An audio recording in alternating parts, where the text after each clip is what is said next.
Hello friends, daily dictation के लिए channel को सब्सक्राइब कर लें और डिक्टेशन पसंद आए तो उसे लाइक करें और अपने दोस्तों में शेयर करें। यह डिक्टेशन 5 सेकंड बाद शुरू होगी।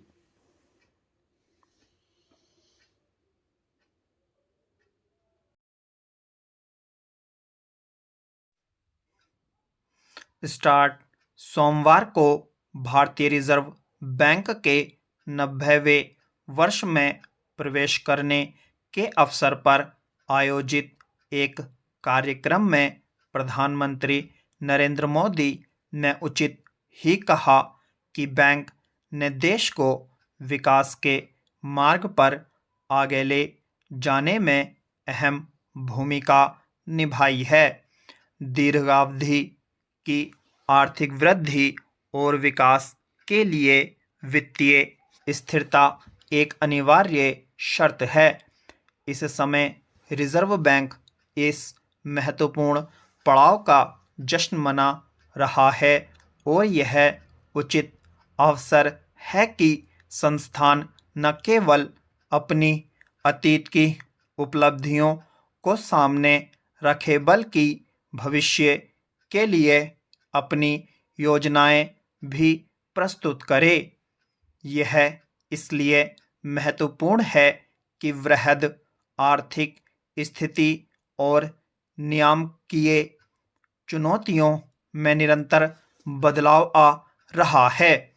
साफ कहें तो केंद्रीय बैंक बीते दशकों में अपने दायित्वों और कार्यों के साथ निरंतर विकसित हुआ है।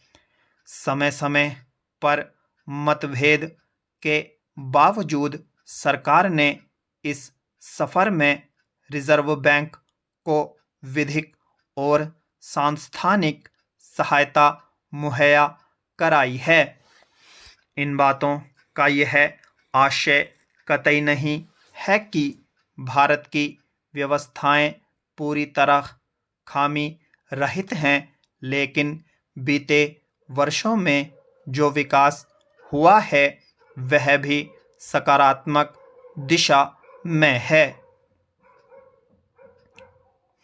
हाल के वर्षों के सबसे अहम घटनाक्रम में एक रहा है आरबीआई अधिनियम में संशोधन करना ताकि उसे मुद्रास्फीति को लक्षित करने वाले केंद्रीय बैंक में बदला जा सके।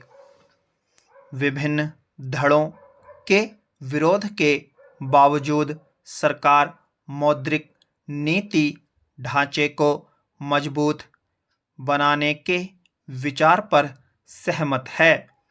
इस बात ने मौद्रिक नीति के संचालन को अधिक पारदर्शी बनाया है और निवेशकों के आत्मविश्वास को बढ़ाने में मदद की है।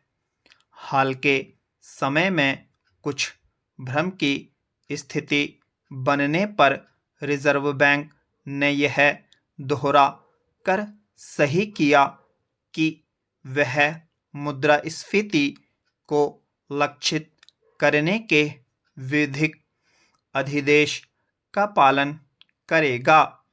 इसके अलावा वृहद आर्थिक स्थिरता में सुधार की एक वजह रिजर्व बैंक द्वारा बाह्य क्षेत्र का कुशल प्रबंधन भी है।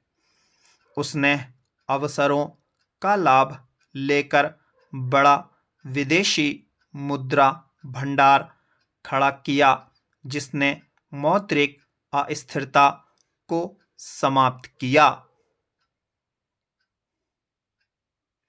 रिजर्व बैंक ने बृहद आर्थिक प्रबंधन को लेकर हाल के वर्षों में अच्छा प्रदर्शन किया है। बहरहाल बैंकिंग नियमन और निगरानी में सुधार की गुंजाइश है। यह अच्छी बात है कि बैंकिंग क्षेत्र में फंसे हुए कर्ज में कमी आई है तथा इस समय यह क्षेत्र तकरीबन एक दशक में सबसे बेहतर स्थिति में है, परंतु यह तथ्य बरकरार है कि बैंकिंग क्षेत्र में वित्तीय संकट के पहले और बाद में रिजर्व बैंक की निगरानी में अतियों की स्थिति बनी।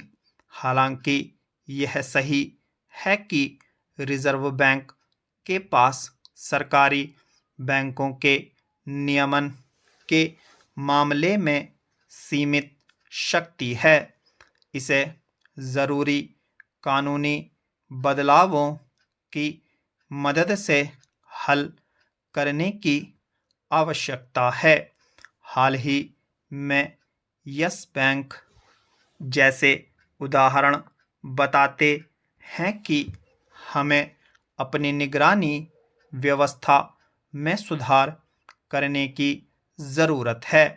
विनियमित संस्थाओं से निपटने के मामले में पारदर्शिता को लेकर भी चिंताएं हैं। उदाहरण के लिए नियामक पेटीएम पेमेंट्स बैंक के मामले में आगे बढ़कर सूचनाएं दे सकते थे, बल्कि ऐसी संस्थाओं से निपटना आने वाले वर्षों में एक बड़ी चुनौती बनेगा। स्टॉप।